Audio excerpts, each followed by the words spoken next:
Olá, seja bem-vindo ao canal Rede Voluntas Brasil.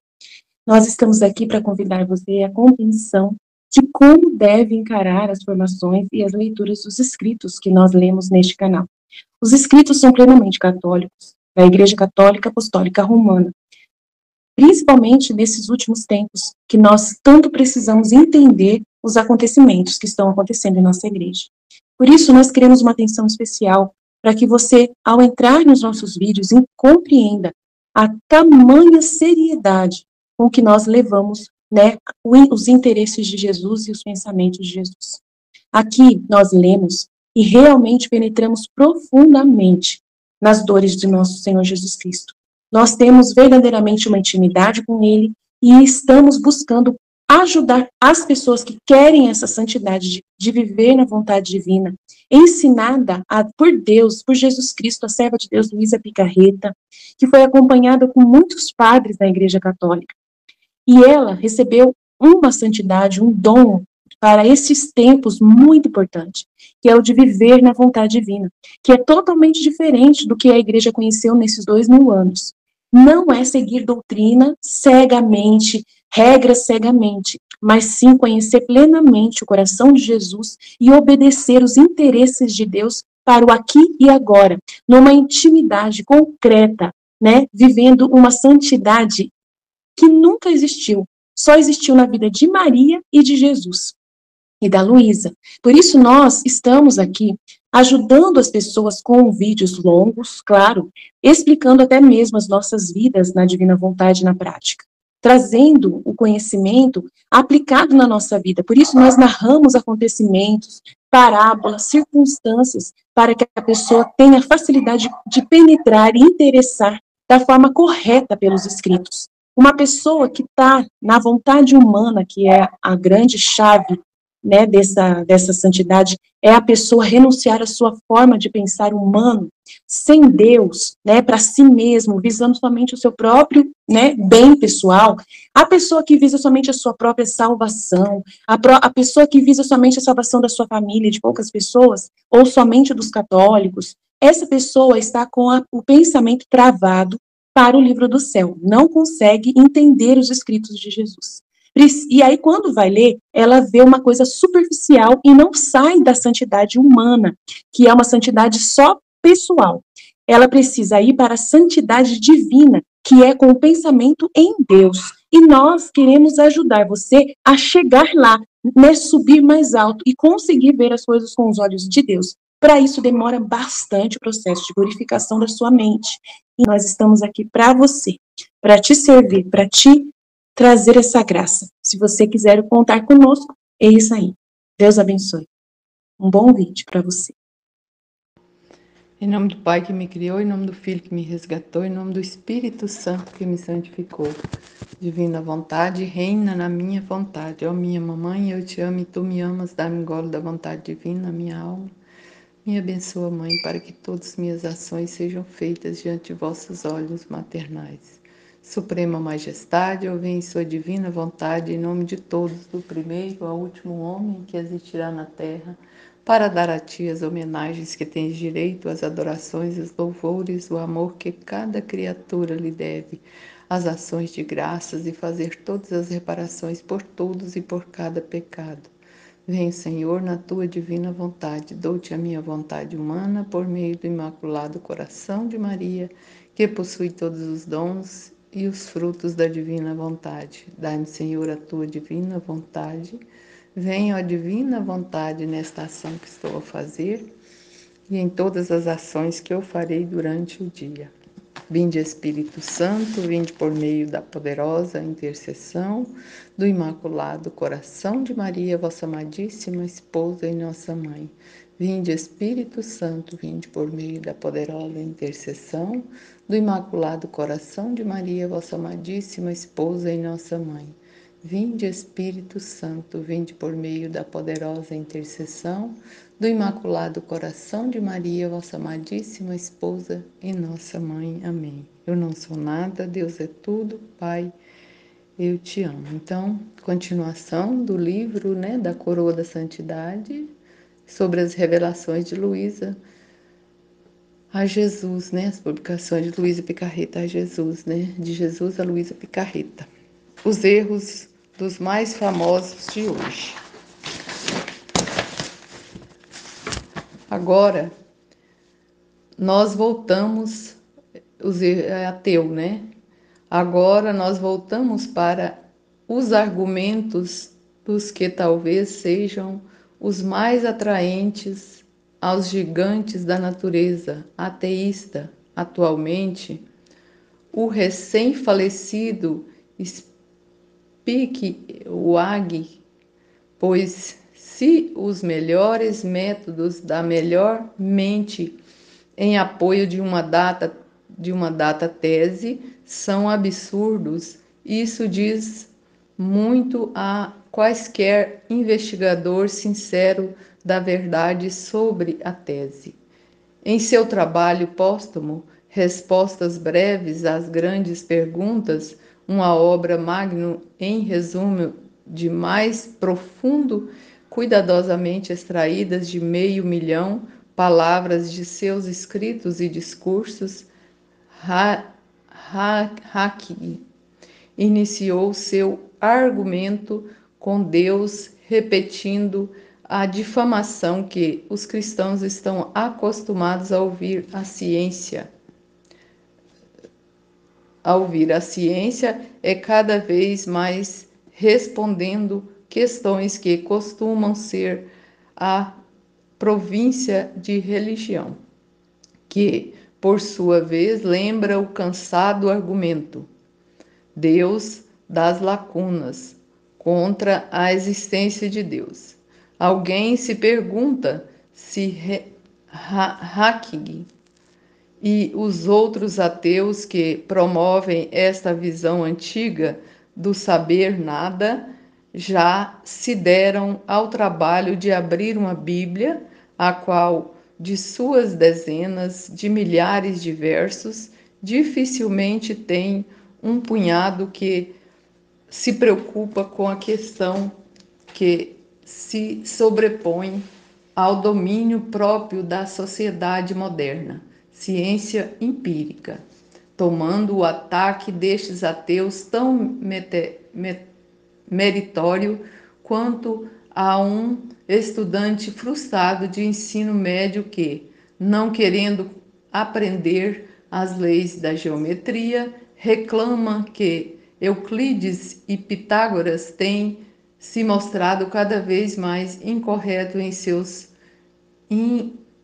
aspectos médicos, políticos ou religiosos, pontos de vista e, portanto, devem ser ignorados, abandonados e rejeitados, assim como qualquer professor que viria diretamente esta queixa, todos nós também deveríamos ver as lacunas do ataque a Deus.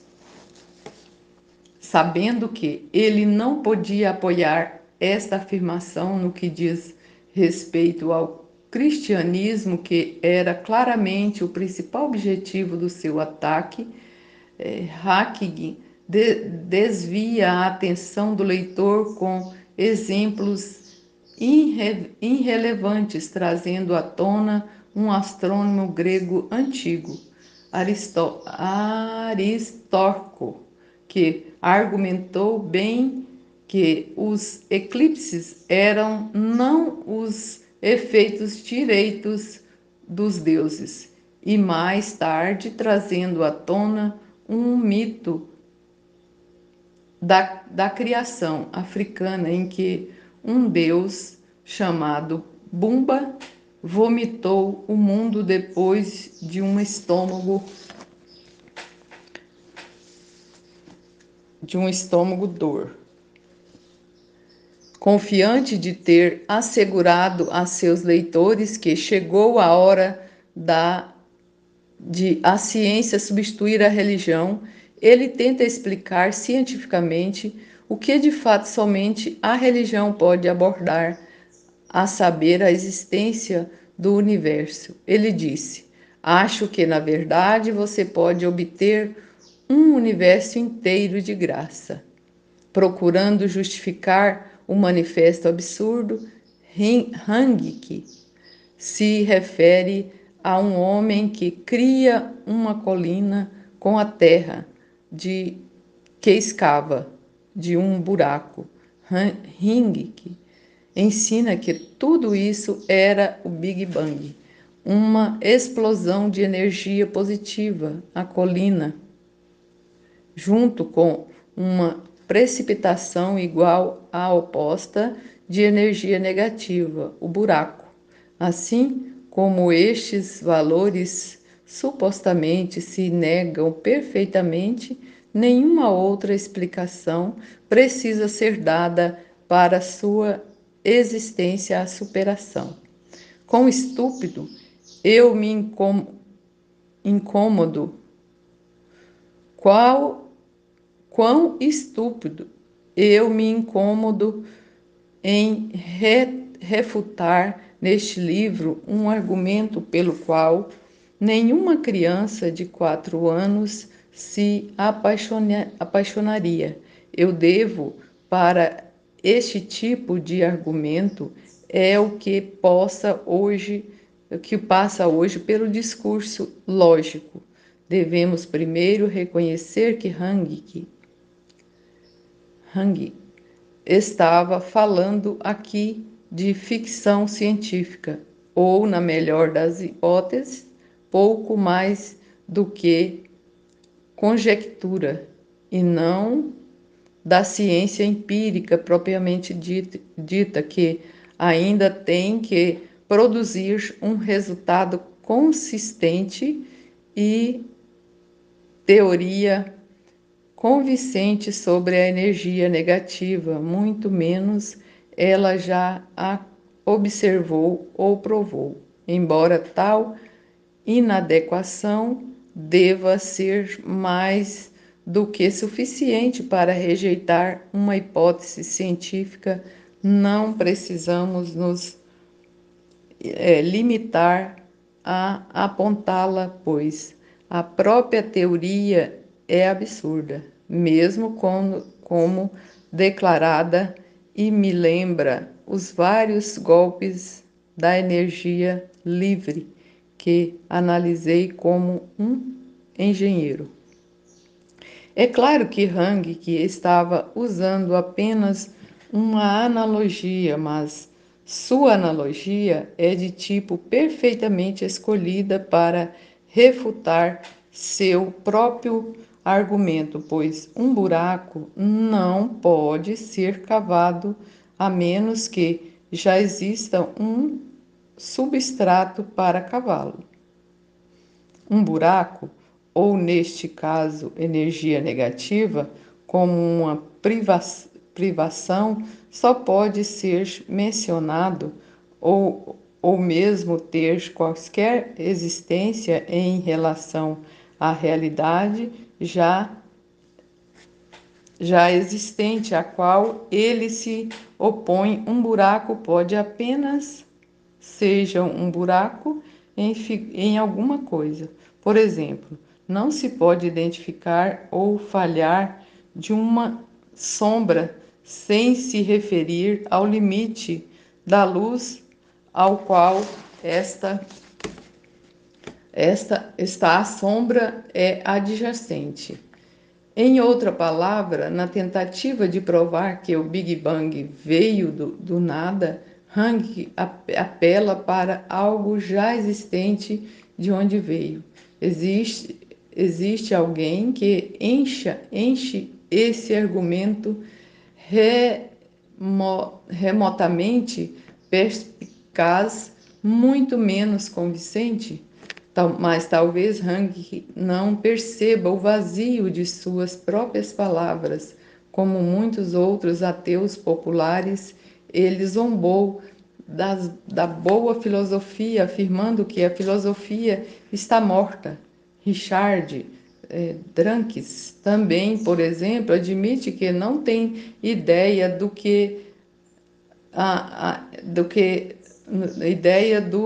essência.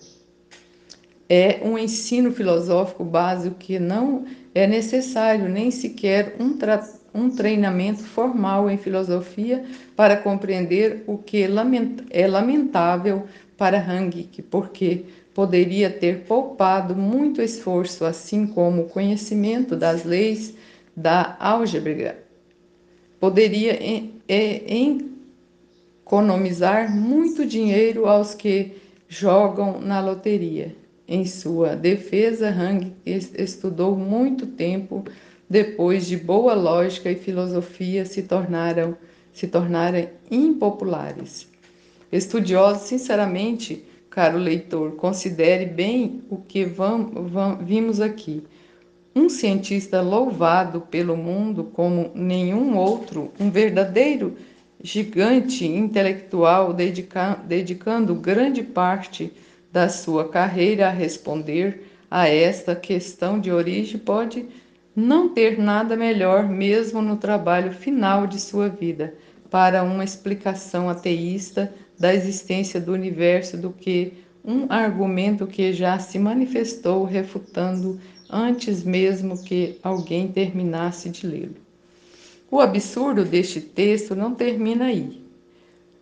De uma só vez, Rank diz que sua crença se resume a nada mais do que a afirmação de que existem leis da natureza e que essas leis são absurdas e imutáveis. Logo depois, ele diz que as partículas podem aleatoriamente surgir sem motivo, que é precisamente, ele diz, o que o universo convenientemente fez de acordo com o princípio do buraco da colina. Nem sequer lhe ocorre que ele acabou de afirmar contradições flagrantes em algo pode acontecer aleatoriamente, então, ou não, existem leis da natureza, ou leis não são imutáveis e absurdas, pois um evento não pode ser tanto por uma lei quanto por aleatoriamente, pois estes predicados são contrários e, portanto, não se pode dizer o mesmo.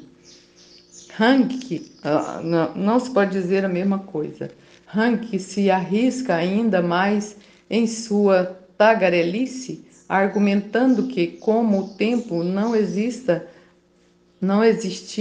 como o tempo não existia antes do Big Bang, nem sequer faz sentido ponderar se Deus a causou, porque não havia tempo antes em que pudesse haver um Deus para causar isso. Aqui ele costuma revelar sua desconcertante ignorância dos ensinamentos mais básicos da filosofia e teologia. Para quem se formou no Catecismo 101, sabe que Deus é eterno. Argumentar que não havia um tempo em que Deus poderia fazer com que o Big Bang tentasse provar que Deus não poderia ter causado o Big Bang. É implorar a pergunta, assumir que não existe um ser atemporal na tentativa de provar que não existe um ser atemporal. E o que vimos aqui no ateísmo científico de Hang, nada além de contradição, teorias que negligenciam os axiomas em que são constituídos homens de palha, ignorância e falácia. Eis, caro leitor, o herói dos ateus, um homem cujos melhores argumentos seriam reprovados ser usado em um ensaio escrito por um aluno do ensino médio. A natureza dos mais comuns de hoje, falácia. Parece que há uma falácia que define virtualmente todos os ataques comuns feitos contra Fichte e os fiéis. A falácia de instalações confusas. Por essa falácia, alguém procede de suas próprias primícias para condenar as ações de outra pessoa e essa condenação assume a forma de apontar o quão absurdo é o comportamento do outro, se comparado às premissas que o próprio condenado mantém. Mas essa abordagem é clara e tão tola quanto um homem mórbido e obeso que repreende um homem com um peso mais saudável por comprar uma camisa feita para se ajustar a um corpo comum. Certamente, essa camisa não serve para o homem grande, mas isso é irrelevante para quem o compra. Naturalmente, essa falácia raramente é empregada de maneira tão explícita. Ao contrário, é tão sutil e não reconhecido como difundido. Em seu uso comum, os atacantes amantes condenam alguém simplesmente por ser consistente com suas próprias premissas, considerando que em sua condenação tudo o que conseguiram é destacar a virtude do seu objeto de desprezo escolhido. Quando é apontado, a natureza dessa falácia é óbvia, mas quase nunca é apontado.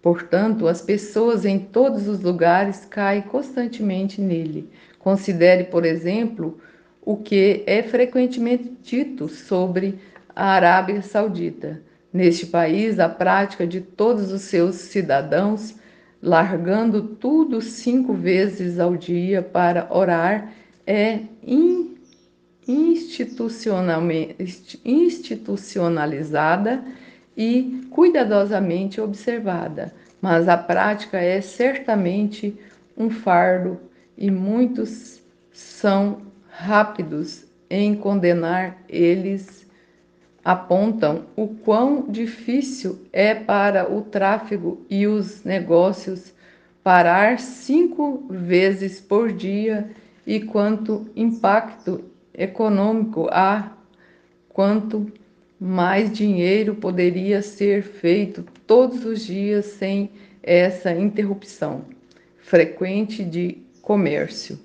E na lista contínua, mas todas essas queixas são absurdas e irrelevantes.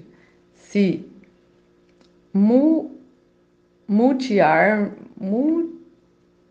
Mu'armundi é um verdadeiro profeta, e se o Alcorão é verdadeiramente a palavra de Deus, e se o Harmut tem a mesma autoridade, e se o Hadith realmente comanda sua prática, a única coisa absurda seria falhou implementá-lo tão diligentemente quanto a Arábia Saudita. Se alguém deseja questionar esta prática, ele não deve perder o fôlego, trazendo considerações econômicas ou algo do tipo, mas deve argumentar que o Alcorão não é de Deus, que Muhammad não é um verdadeiro profeta, ou que a Hadith não tem autoridade suficiente para comandar em nome de Mohammed ou de Alcorão. Qualquer outro argumento erra completamente o argumento. Da mesma forma, o ponto principal da fé em Deus é que os crentes sustentam que Ele está nos dando essa muito pequena janela de tempo onde há sofrimento. há pecado e há um véu que obscurece a clareza de sua presença, a fim de permitir-nos o mérito de nossa fé, que isso é não como será para a vasta e vasta maioria da nossa existência. Quase tudo estará no céu ou no inferno, onde não haverá mais possibilidade de dúvida, e que nos seja dado apenas alguns breves momentos ante nossas mortes, para tirar proveito dessa oportunidade única na eternidade. Voltando à falácia de instalações confiadas, agora podemos ver claramente como ela sucumbiu. Os argumentos mais comuns que se ouve contra a vida da fé não têm nada a ver com tentativas cuidadosamente construídas de mostrar que a vida ou o universo poderia existir sem Deus, nem fazer qualquer tentativa séria de refutar qualquer uma das várias provas claras de sua existência. Em vez disso, eles geralmente não passam de uma aplicação dessa mesma falácia, lamentando o quão ridículo os fiéis são se não houver Deus, geralmente soando algo como isto. Olhe para esta ovelha miserável andando por aí, submeter-se aos comandos arbitrários de um livro de 2000 anos, em vez de fazer o que bem entender. 2. Olhe para estes papagaios fazendo orações a cada dia e indo para a igreja, ocupando tanto tempo que poderiam ser melhor aproveitado curtindo a vida.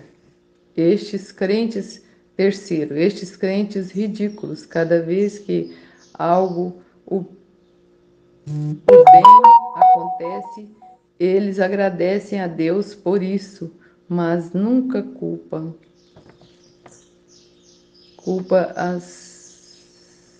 as próprias coisas, as coisas ruins. 4. Pare de desperdiçar sua vida pensando em onde você vai acabar depois de morrer. Viva sua vida agora. Quinto, que tolos. Eles nem pensam por si mesmos, com todos eles se sujeitando a mitos. Sexto, quão conveniente o Deus deles não funcionará milagres para tornar sua existência mais clara, e eles dizem que ele tem uma razão para isso, sem pensar que isso é exatamente como seria se não houvesse um Deus. Sétimo, imagine nenhuma religião. Deus para lutar, não vida após a morte para se preocupar. Nenhum homem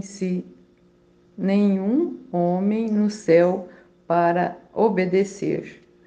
Oitavo, devemos acreditar na ciência acima de tudo, porque recorrer aos velhos mitos ultrapassados, usados pelos povos primitivos para explicar as coisas, quando agora temos um caminho melhor.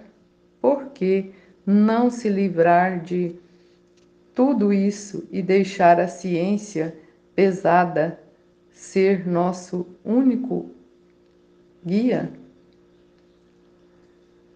Nono, a fé é um argumento intelectual falido. Está Muita afirmação demonstra o vazio do seu objeto, pois não se poderia apelar para Fichte se ele estivesse apoiando algo razoável. 10º, crentes todos, eles acabaram de criar um Deus à sua própria imagem e, ao fazê-lo, apenas revelaram seu antropocentrismo. 11. Confiando cegamente em massas, eles sempre acreditam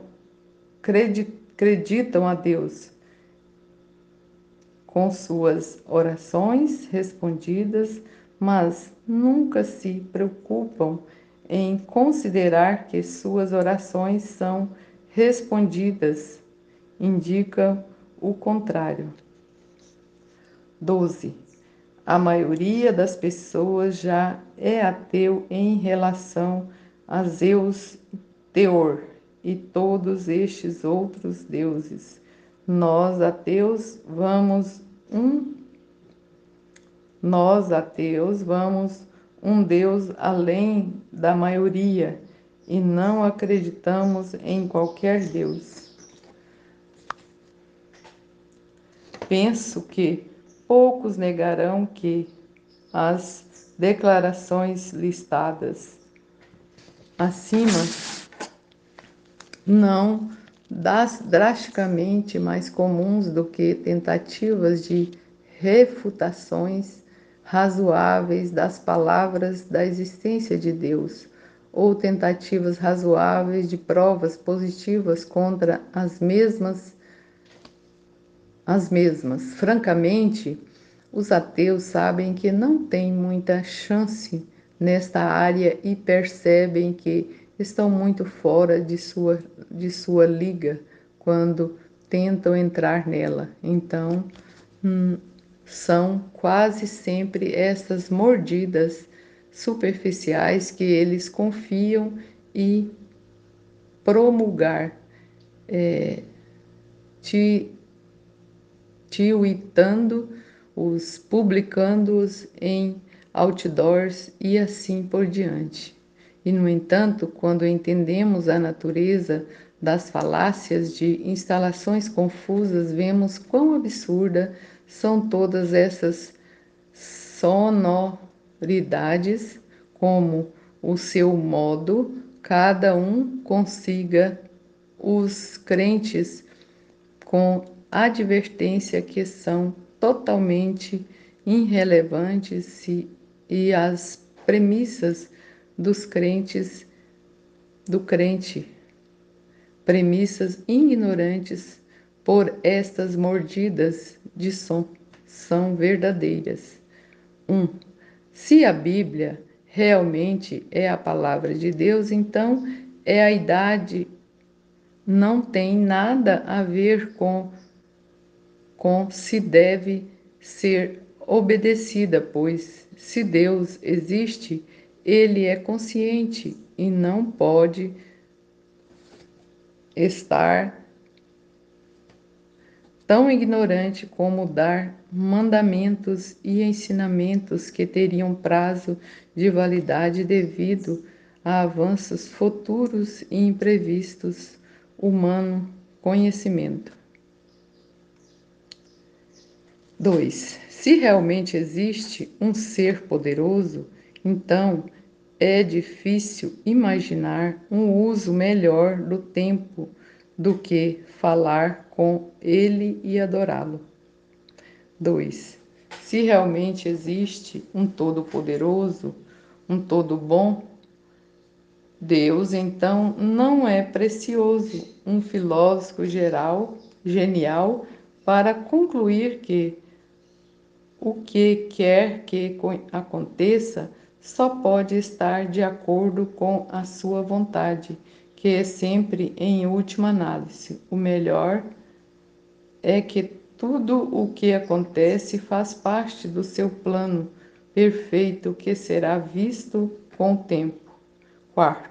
Se realmente vamos viver para sempre, quer no céu ou no inferno, é difícil imaginar uma consideração mais digna do que ponderar em qual desses dois lugares a pessoa irá parar e de acordo com essa consideração, direcionar as ações de alguém para alcançar o primeiro e evitar o segundo.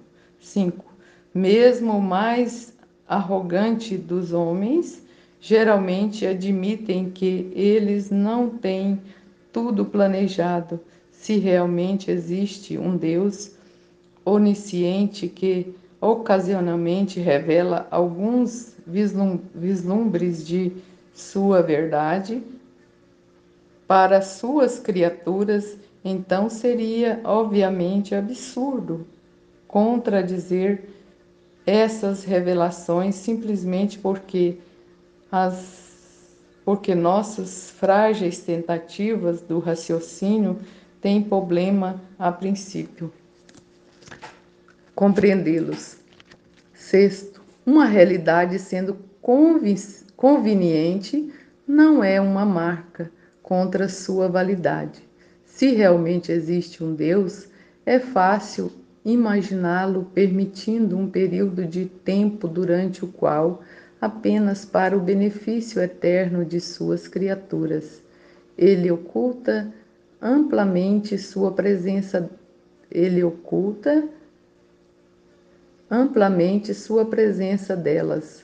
Toda a premissa fundamental da maioria das religiões é precisamente que estamos neste momento agora meramente reconhecer isto e condená-lo como conveniente não refuta sua verdade.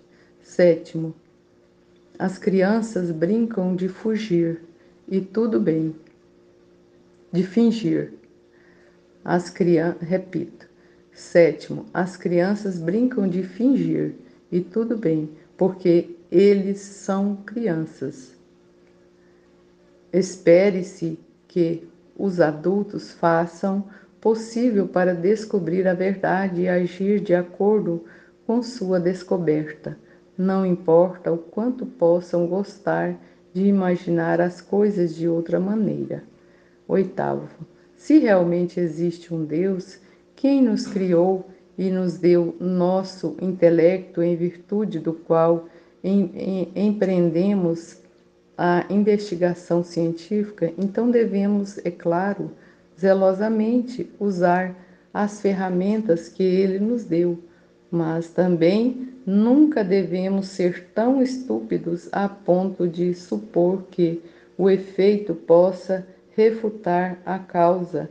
Em outras palavras, que a ciência, a ferramenta para descobrir empiricamente as verdades, pode refutar outras verdades diretamente reveladas por quem criou a ferramenta e, portanto, já sabe tudo o que pode e não pode fazer.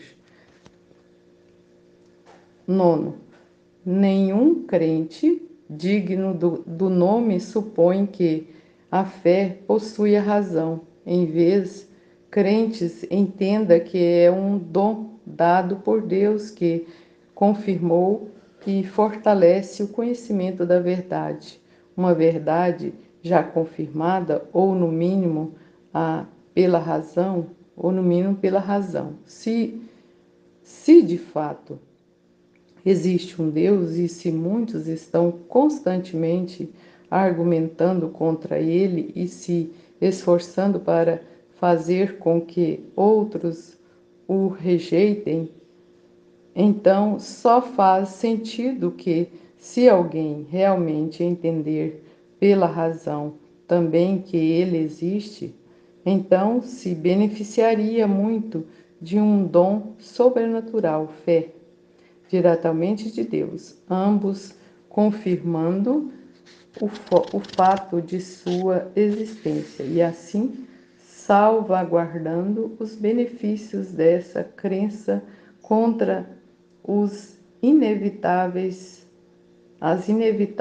flutuações e dúvidas no conhecimento humano comum, e revelando com certeza verdade sobre si mesmo e sua criação. Somente esta razão não seria capaz de descobrir. 10º, se de fato existe um Deus que fez o homem em sua própria imagem, então a semelhança entre o homem e Deus não pode ser meramente acusado arbitrariamente de uma formação antropocêntrica do segundo pelo primeiro, como sempre. Como em todos estes 12 pontos, o ateu aqui está olhando puramente o quão absurdo o credo e a prática do crente são comparados com as próprias premissas do ateu. Além disso, o ateu supõe erroneamente que o crente usa argumentos para Deus que, de fato, quase nunca foram usados desta maneira. Nenhum crente afirma que acredita em Deus por causa da semelhança de Deus com o homem, pois, obviamente, se alguém inventar uma religião, ele faria exatamente isso, mas se houvesse um Deus, porque não ele fez criaturas como ele mesmo? E se de fato ele o fizesse, essas criaturas seriam perfeitamente capazes de, ao observar essa similaridade, acusar o Criador de ser uma criação da criatura, da mesma maneira que agora um outro que observa de órbita uma fotografia da Terra a acusaria de ter sido fotografado na imagem de uma ficção. 11. Em momentos de honestidade,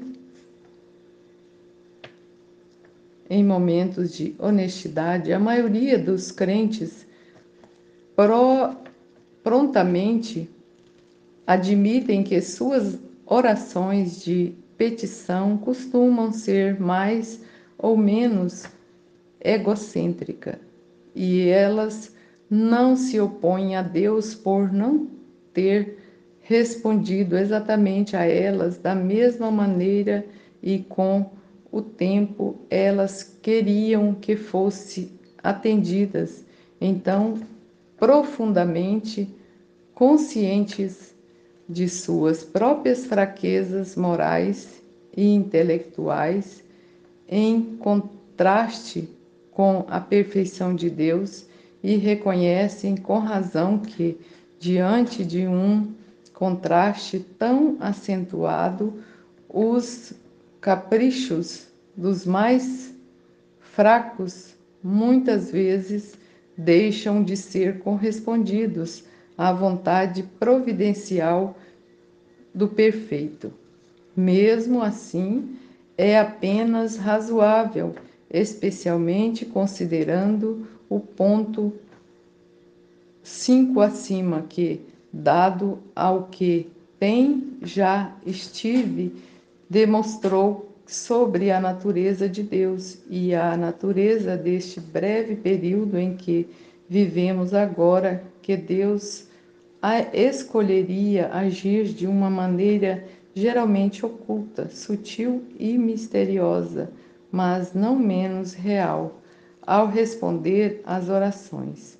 No entanto, a maioria dos crentes tem exemplos claros de que suas orações são respondidas de uma maneira que é difícil, senão impossível, apontar para qualquer outro motivo que não a intervenção de Deus.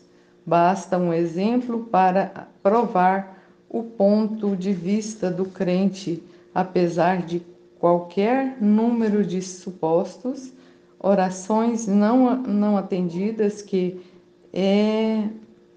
erroneamente são consideradas pelos ateus e agnósticos como razões para não crer nele. 12. A grande maioria dos crentes no mundo mantém que devem haver um ser supremo acima de todos os outros, em forte contraste com algumas marcas de politeísmo pagão antigo que sustentava a existência de muitos seres, mas mesmo a maioria das marcas de paganismo sustenta que os muitos deuses são, na verdade, todos seres inferiores a algum outro, ser absoluto, supremo e transcendente. Suponha que esse monoteísmo possa ser refutado apenas acusando-o de não ter ousadia suficiente para seguir sua própria missão de rejeitar os deuses pagãos um passo adiante. É tão absurdo quanto dizer que um bom marido deve se tornar celibatário, já que sua monogamia nada mais é do que uma norma, mais do que, já que sua monogamia nada mais é do que uma moma e um ponto de parada arbitrário.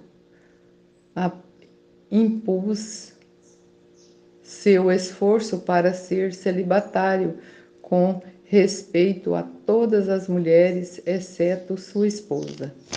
É uma realidade completamente única e exaltada, radicalmente distinta dos dois muitos e o nenhum entre os quais está. Isto será prontamente atestado por qualquer matemático que se preze, muitos dos quais admiravelmente para atingir como não apenas outro número entre números igualmente importantes, consulte-o como unidade nas matemáticas mais avançadas. Livros didáticos eles produzir.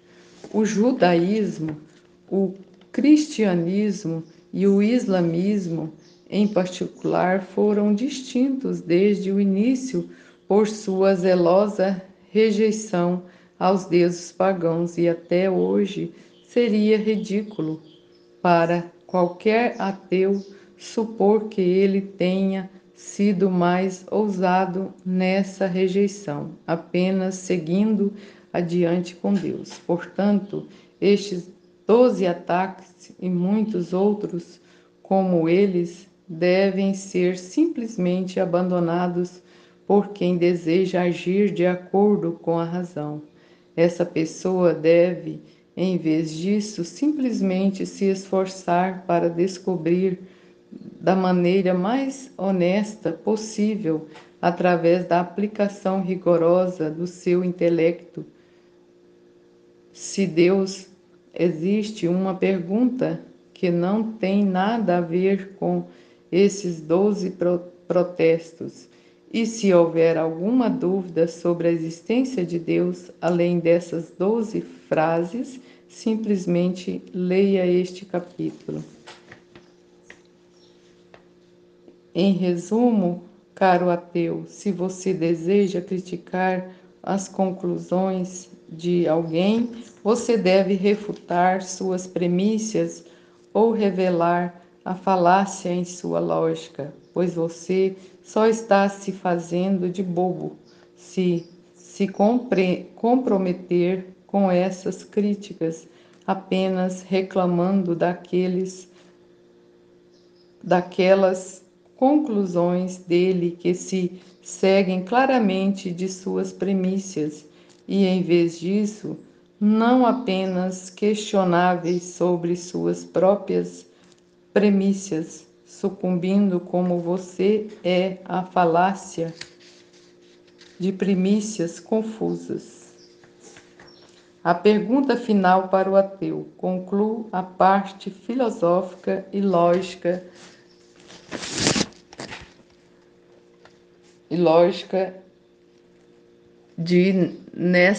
nesta sessão com uma pergunta simples para o ateu. Então, você é firme em sua descrença, bem e bom. O que seria necessário para você mudar de ideia? Se você acabou de responder nada, não há nada que mude de ideia. Então você acabou de mostrar sua verdadeira mão, acabou de se revelar como ideólogo fanático. Ideólogo fanático. Não identifico e não científico e preconceituoso. Para que qualquer visão científica comece a se qualificar como tal, ela deve pelo menos ser falsificável, ou seja, deve haver um cenário concebível no qual o que realmente acontece prova que está errado. Afirmar algo como de natureza científica, mas declarar que ele é injustificável, o que está implícito em dizer que você sempre terá uma visão, não importa qual seja, é sucumbir à pseudociência rejeitada, à pedra angular da própria ciência. E quão trágico seria numa tentativa de um esforço heróico de superar a fé antiga e mítica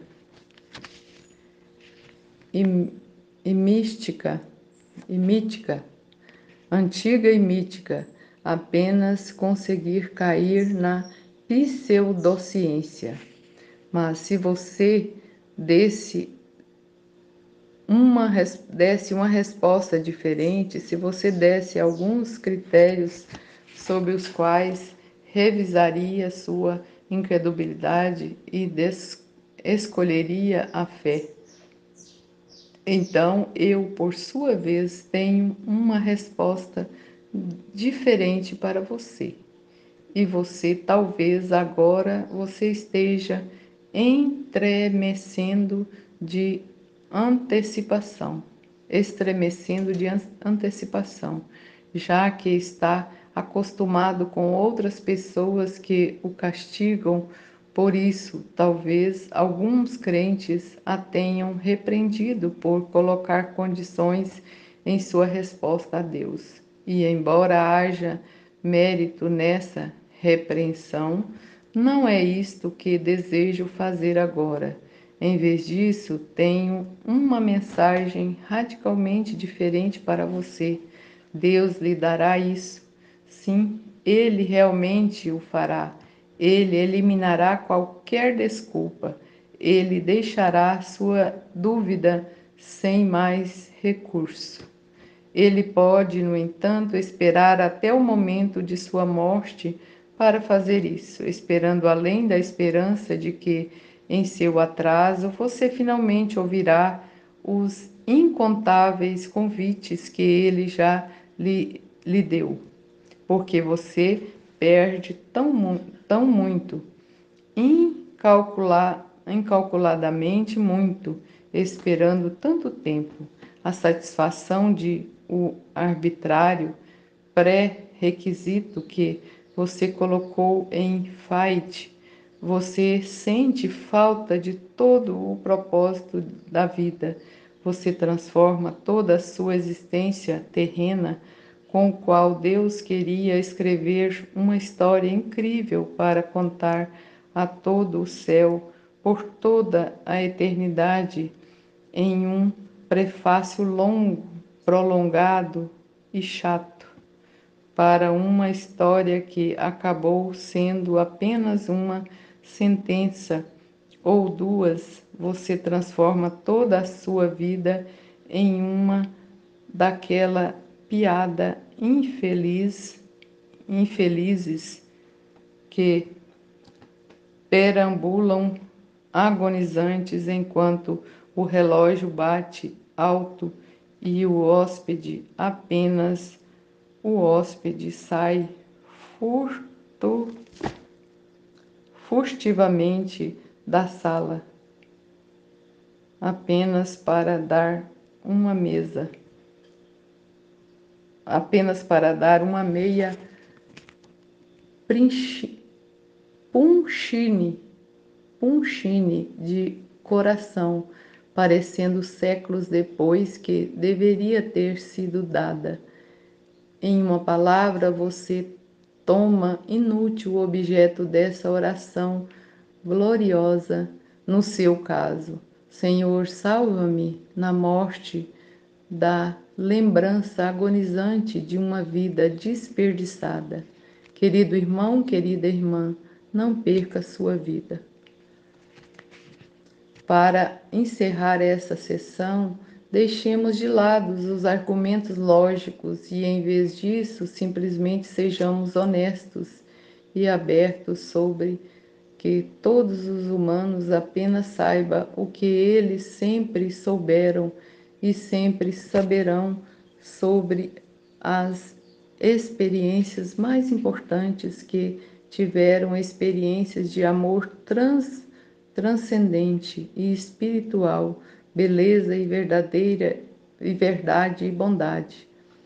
Pois realmente não pode haver amor por um ateu, apenas disparos de neurônios, sem música, apenas barulho, sem beleza, apenas comprimentos de onda de luz variáveis. Você permitiria que seu olho ordenasse que seu nariz negasse um aroma, pois ele não sabe disso? Nem então você deve permitir que as tempestades de sua mente, mesmo se você as achar duvidando de Deus, insistam para que o coração negue o que sabe ser verdade, significado, música, beleza, amor e a forma de tudo isso, Deus. E assim tenha uma mensagem pessoal para todos os ateus. Eu sei que você amou olhar nos olhos de um cônjuge abraçando uma criança, perdoar e buscar perdão. Você realmente acredita que isso não passou de uma reação química? Verdadeiros ateus fazem. Certamente você apreciou a verdadeira beleza, uma sintonia além da descrição, um filme que deixa você sem palavras, uma paisagem que deixou você sem fôlego. Você realmente acredita que isso não foi mais do que o desencadeamento de uma certa parte do seu cérebro através de estímulos sensoriais? Verdadeiramente, ateus fazem Deus ter havido muitas vezes em que você ajudou outra pessoa e sentiu a presença de Deus em você com uma consciência feliz. Uma época em que você rejeitou o egoísmo e desistiu de algo que tinha direito a favor de um amigo, quando você se importava com alguém que estava sofrendo, quando você deu sem esperar nada em troca, você realmente acredita que isso não foi senão o instinto evolutivo do, do, re, do rebanho? Verdadeiramente ateus fazem para Para permanecer na verdade, muitas vezes precisamos apenas nos recuar a esquecer aqueles momentos em que sabíamos que estávamos mais próximos quando estávamos no auge da razão, confirmado pelas emoções mais altas. Quem quer que seja você, já teve momentos em que sabia que Deus existe. A única razão pela qual você nem agora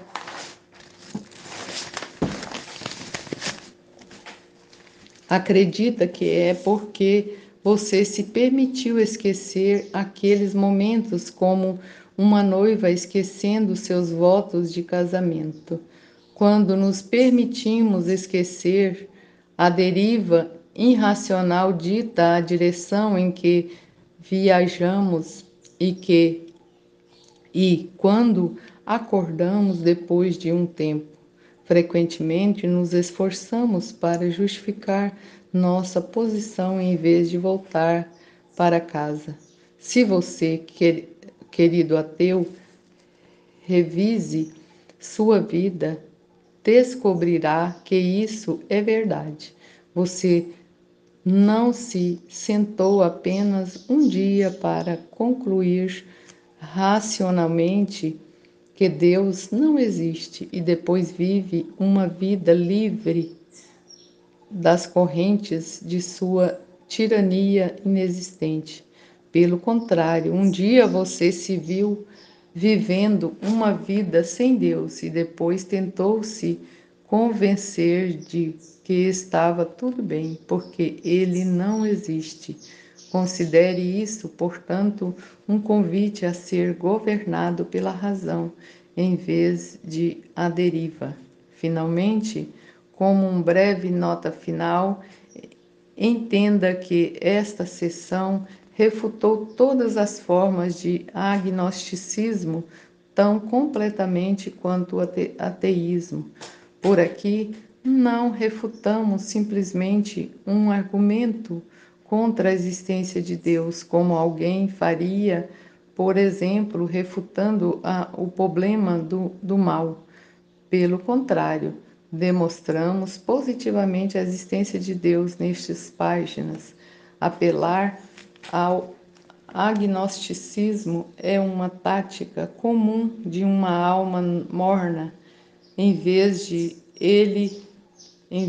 que ele percebe que o ateísmo foi completamente refutado, mas este apelo não pode funcionar. A evidência é conclusiva e quem se recusa a alinhar suas próprias crenças de acordo com esta conclusão não está sendo sábio, cauteloso ou humilde.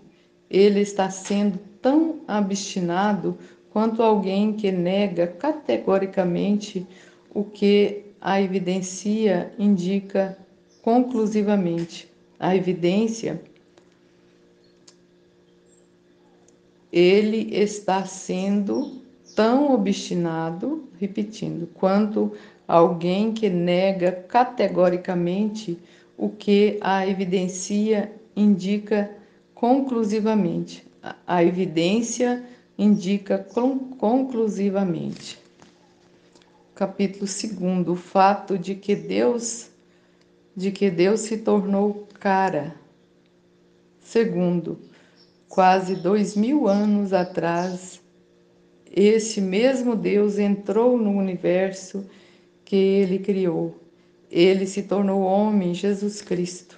A maneira mais fácil e a mais barata de tentar escapar dessa certeza em particular é fingir que tudo, todo o Novo Testamento da Bíblia e, acima de tudo, o próprio Jesus é apenas uma questão de ficção, se uma conspiração deliberada ou uma elaborada mito que mais tarde foi interpretado ou uma mistura dos dois. Então, começamos apontando a historicidade de Jesus, histórico inegável. Quando se trata do estudo de eventos históricos que remontam o período anteriores à era moderna, existem duas opções fundamentais: ou acreditar no que é razoável, acreditar neles na proporção da evidência confiável que temos, ou rejeitar categoricamente tudo como incerto ou talvez até conspiração. Aqueles que escolheram esse último também podem se interessar pela teoria da Terra plana. De fato, se alguém acredita em alguma coisa sobre a história, deve pelo menos acreditar que o Novo Testamento diz o que é conhecido por dizer. Se o que diz é verdadeiro, ou seja, se narra os eventos que realmente aconteceram, é uma questão que discutiremos a seguir, mas nem mesmo o tolo poderia negar que é um documento histórico real e que conhecemos seu conteúdo, pois estes conteúdos são verificados por mais manuscritos, dezenas de milhares, do que qualquer outro documento na história antiga. E, além disso, foram examinados com mais rigor do que qualquer documento em qualquer época da história, resultando em uma consciência surpreendente. Certamente, a maioria desses manuscritos foi feita vários séculos depois de Cristo, mas mesmo os primeiros manuscritos conseguiram facilmente demonstrar a validade e concordância do seu conteúdo. Agora, o que a conspiração selvagem, teoria disfarçado de bolsa histórica pode se fugir para que espécie de obstinação disfarçada da dúvida razoável pode se recorrer? Deve-se fugir para o chamado miticismo, que sustenta que Jesus é um mito inventado pelos autores do Novo Testamento. Até o professor de Bart Ehrman, um estudioso de renome mundial que é agnóstico e cético, que, em suas próprias palavras, não é cristão e não tem interesse em promover a causa cristã e que passou a maior parte de sua carreira profissional a atacar as visões cristãs tradicionais e é amado pelos chamados nones, aqueles que não se identificam com nenhuma religião em particular. No entanto, tem a honestidade de escrever sobre a visão miticista. Nenhuma desta literatura mitológica e escrita por estudiosos nas escrituras ou no cristianismo primitivo, que ensinam em escolas dedicadas à mesma dos milhares de Jesuses estudiosos qualificados. Nenhum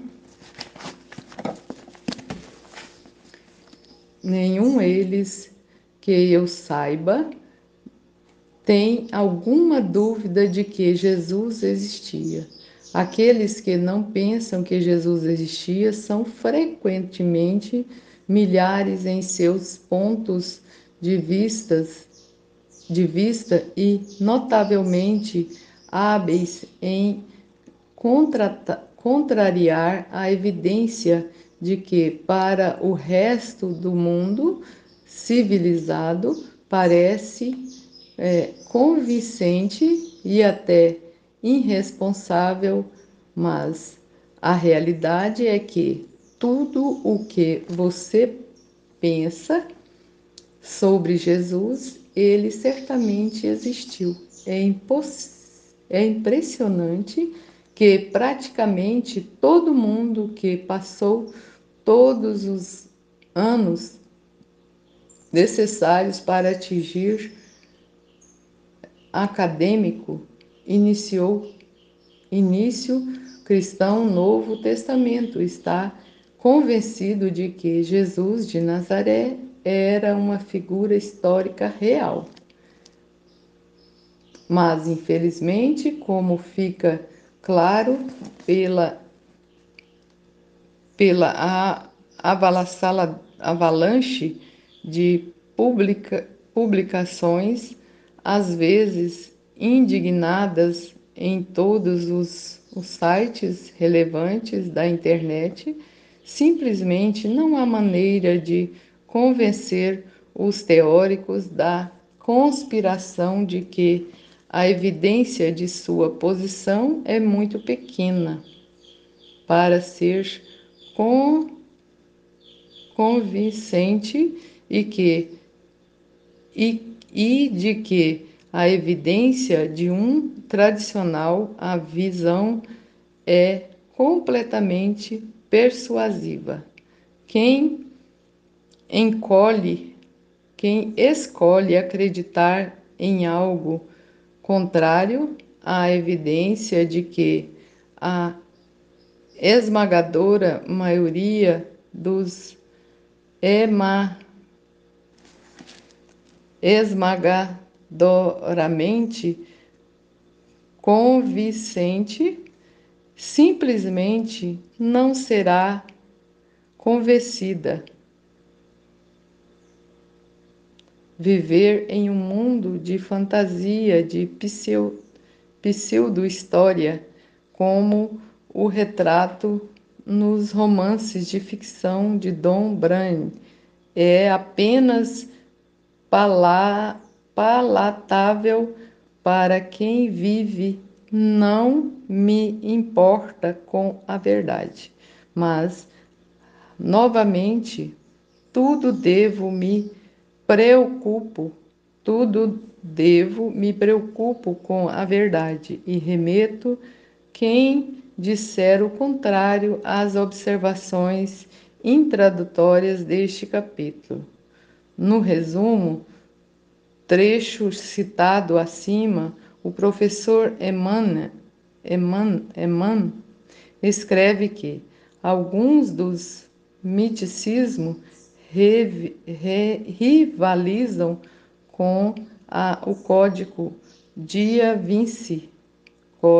da Vinci, em sua paixão pela conspiração e na superficialidade do seu conhecimento histórico, não apenas do Novo Testamento e do cristianismo primitivo, mas das religiões antigas em geral e ainda mais amplamente do mundo antigo.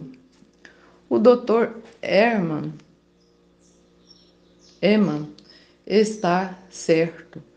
Montanhas de evidências irresistivelmente convincentes existem em apoio à existência de Jesus como uma pessoa real, que literalmente andou fisicamente na Terra há 2000 anos atrás e há precisamente zero evidências de que ele não existia, apenas fantasias e conjecturas. Lembre-se de que o Dr. Eman é um dos críticos mais populares de hoje do cristianismo tradicional. Até de todas as pessoas tem tudo a ganhar com a conspiração. Jesus é um mito, pois isto justificaria suas próprias visões erradas e heréticas que pertencem ao cristianismo, porque se preocupar com a ortodoxia se o cristianismo é apenas baseado em um mito? Infelizmente, é aí que a sabedoria do professor Hermann termina, pois ele o, não tem autenticidade ou a coragem de perceber que esse Jesus, a quem ele provou que realmente existia, exige de nós tudo o que não pode ser tratado com segurança como menos assuntos acadêmicos da história a uma distância agradável e confortável, porque Jesus afirmou ser Deus, divindade clara. Não precisamos denegrir outras religiões ou seus fundamentos para ver porque nenhuma delas é suficiente. Podemos simplesmente dar uma olhada honesta nas reivindicações indiscutíveis de cada uma. Alguns minutos da pesquisa cuidadosa sobre a questão permitirão que qualquer um veja facilmente que Jesus é o único que até afirma ser literalmente o próprio Deus. Multimandi apenas alegou ser um profeta. O Buda apenas afirmou ser um despertado. Confúcio alegou ser um mero professor. Abraão e Moisés alegaram ser apenas homens com quem o Senhor falou, sem nada definitivo sobre nenhum de seus próprios lugares na história do judaísmo. E o hinduísmo nem sequer tem um fundador claro, pois é uma destilação da cultura indiana antiga em um conjunto frouxo de crenças, adoração e modo de vida. Encontre o caminho para qualquer uma dessas religiões: Islã, budismo, confucionismo, judaísmo, hinduísmo ou qualquer outra religião não cristã, e cada um deles terá muito a dizer para você sobre Deus, mas nenhuma delas propõe mostrar a você o próprio Deus. Apenas uma religião faz isso, o cristianismo. As palavras diretamente de Jesus abaixo estão em negrito. Lucas 22:70. E todos disseram: Você é o Filho de Deus? E ele lhes disse: Sim, eu sou. João 14:6. Eu sou o caminho, a verdade e a vida. Ninguém vem ao Pai, exceto por mim. João 14:9. Quem me viu, viu o Pai. João 10:30-33. Eu e o Pai somos um. Os judeus pregaram pedra, os judeus pegaram pedras novamente para apedrejá-lo, dizendo: Nós apedrejamos você por nenhuma por nenhuma boa obra, a não ser por blasfema, porque você, sendo homem, se faz Deus. Mateus 3,7. E eis que uma voz dos céus dizia: Este é meu filho amado, a quem me comprazo. Colossenses 2,9. Porque em Cristo toda a plenitude da deidade vive em forma corporal.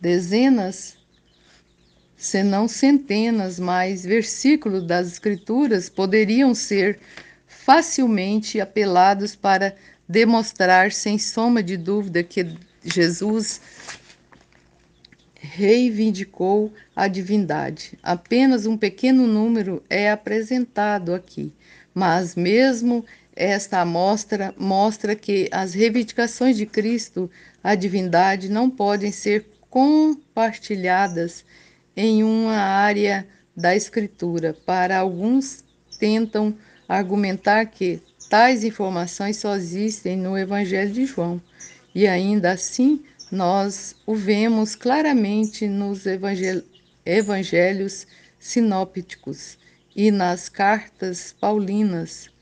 Os poucos que tentam negar as reivindicações de Cristo à divindade, por exemplo, unitaristas, testemunhos de Jeová, mormons, invariavelmente resorte para traduções sistematicamente distorcidas das Escrituras.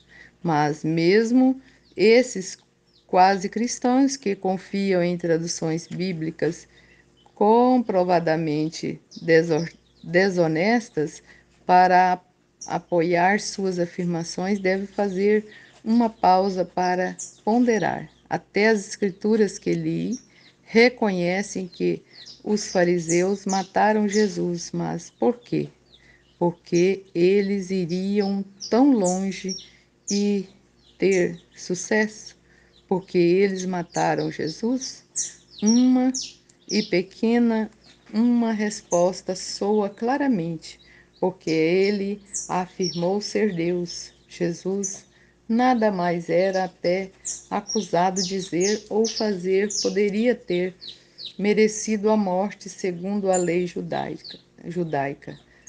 Curar no sábado, criticar os fariseus, limpar o templo com um chicote, comer com as mãos não lavadas, etc. Eram coisas pelas quais os fariseus o odiavam, mas mesmo eles sabiam que nada disso era remotamente próximo a um motivo para buscar a sua morte. Antes, durante o julgamento perante o Sinédrio, em meio a todo tipo de caos e acusações contraditórias lançadas contra Jesus, foi somente quando ele finalmente respondeu abertamente à pergunta de quem ele era com as palavras: Eu sou, que tudo mudou. Pois, assim fazendo, todos os presentes saberiam que ele se apropriou do soberano, do Senhor. Eu sou, ego in, afirmando o seu próprio essência como a própria existência, assim como o Pai se revelou a Moisés no deserto. E naquele momento, a farsa de um julgamento mudou imediatamente de um evento que teria sido apenas mais uma trama nefasta dos fariseus para uma missão estabelecida por eles para garantir que Jesus fosse morto. Mas a própria coisa que devemos fazer é considerar o que tal reivindicação à divindade implica. Simplesmente não há possibilidade de morno aqui. Não é preciso um psicólogo para perceber que alguém que afirma estar Deus também é louco ou é um louco. Quem faz a afirmação certamente não é um mero professor sábio, um mero filósofo, um mero guia espiritual, um mero pregador judeu da Galileia. É verdade que Jesus Cristo não está sozinho em sua reivindicação à divindade. Alguns hoje fazem a mesma afirmação e outros no passado fizeram o mesmo. Há muitos programas de televisão e documentários feitos sobre eles, que são sempre divertidos de assistir, rindo e reconhecendo que Jesus é o único que já fez esta afirmação e que, ao mesmo tempo, não é obviamente louco. Aqueles que dariam a Jesus o crédito de ser um bom professor ou rejeitar suas reivindicações à divindade são confrontados com a tarefa bastante. Saber que os humanos são todos feitos da mesma coisa e tendem à semelhança, uma expectativa perfeitamente razoável seria encontrar pessoas semelhantes frequentemente ao longo da história, ou no mínimo esperamos encontrar pelo menos alguns, pelo menos um em cada geração de cada cultura ou nação, ou seja, outros professores de moral que dispensaram sabedoria impecável ao longo de uma vida impecável e tiveram a coragem de morrer por ela, nunca se retratando sob nenhuma pressão, mas também o tempo todo reivindicando o status divino como a única verdade. Tal investigação não encontrará senão Jesus Cristo. Mesmo que alguém insista em fechar os olhos para montanhas de evidências em apoio à ressurreição e milagres de Cristo, ele ainda está confrontado com a questão de por que Jesus é tão incomensuravelmente diferente de qualquer outro que já andou na Terra, mesmo com relação aos fatos de que os próprios céticos não conseguem duvidar.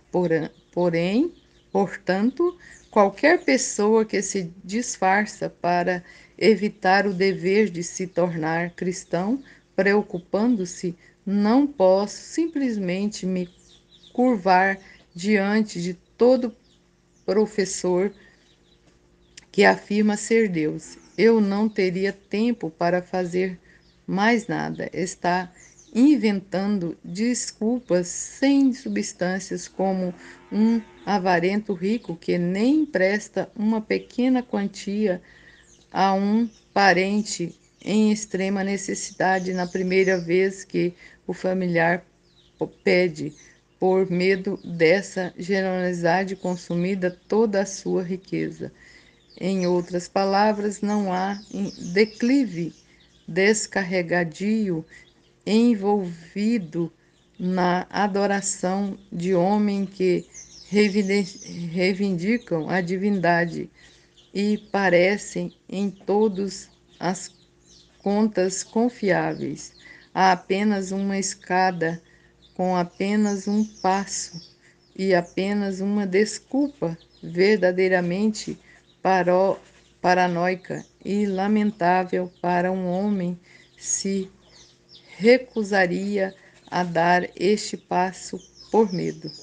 Agora, embora o que até agora tenha sido mostrado deva ser suficiente para convencer alguém a se tornar cristão, ainda nem tocamos na razão mais óbvia, pois não estamos lidando puramente com um relato historicamente confiável de um homem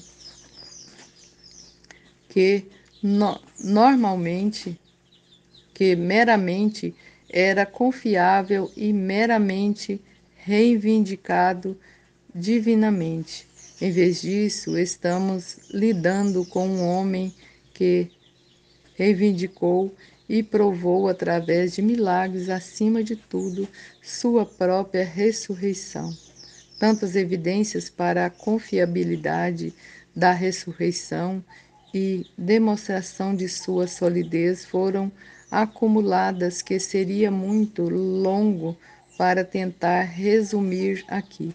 Em vez disso, vou encaminhá-lo para as obras do Dr. Peter Kane, por exemplo, evidências para a ressurreição de Cristo postadas livremente em seu site e em os trabalhos de Lee Strobel, bem como a ressurreição do Filho de Deus por Ant-Wingte e Jesus realmente ressuscitou dos mortos por Carl Elson. Alguém de inventar estes trabalhos. Além de incentivar estes trabalhos, eu simplesmente exorto você a considerar da maneira mais honesta, completa e lógica possível apenas as verdades que nenhum dos acadêmicos qualificados negam. Por enquanto, não há dúvida de que quem olha todos os detalhes honestamente também facilmente concluirá que a ressurreição ocorreu de fato. Poucas pessoas terão tempo suficiente para estudar o assunto de maneira abrangente. A natureza da evidência.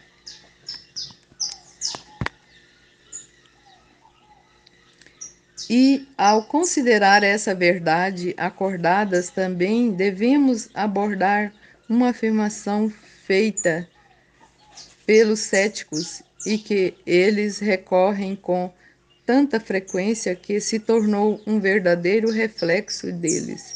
Existia de fato evidência extraordinária para a ressurreição de Cristo, mas mesmo se não houvesse, isso não diria nada. É uma velha mentira cansada e uma falácia que reivindicações extraordinárias existem, evidências extraordinárias. Antes de tudo, isso é uma afirmação extraordinária.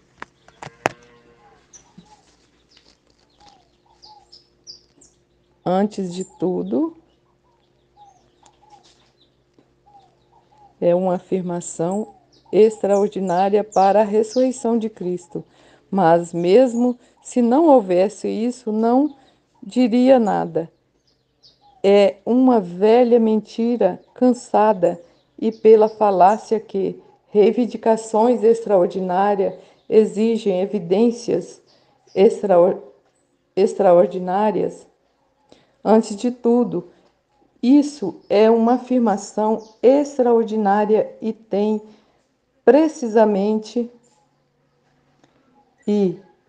precisamente não evidência, mas além de simplesmente ser evidências também é absurdo, pois todos sabem que todas as reivindicações exigem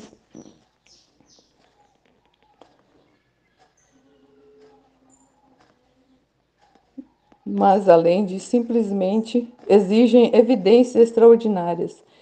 Antes de tudo, isso é uma afirmação extraordinária e tem precisamente não evidência, mas além de simplesmente sem evidências também é absurdo para todos todos sabem que todas as reivindicações exigem razoavelmente evidência. Se uma conclusão é mais evidente e razoável do que a outra, contraditória, deve-se acreditar, apesar do procedimento da... Está escuro aqui. Procedimento de alguém e de si mesmo irracional e não comprovado, alegar que é extraordinário. O grau de evidência necessário para uma reivindicação é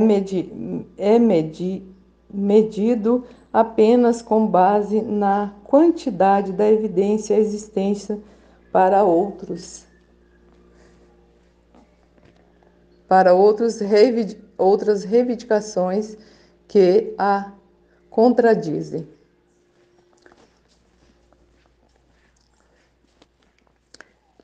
Se, por exemplo,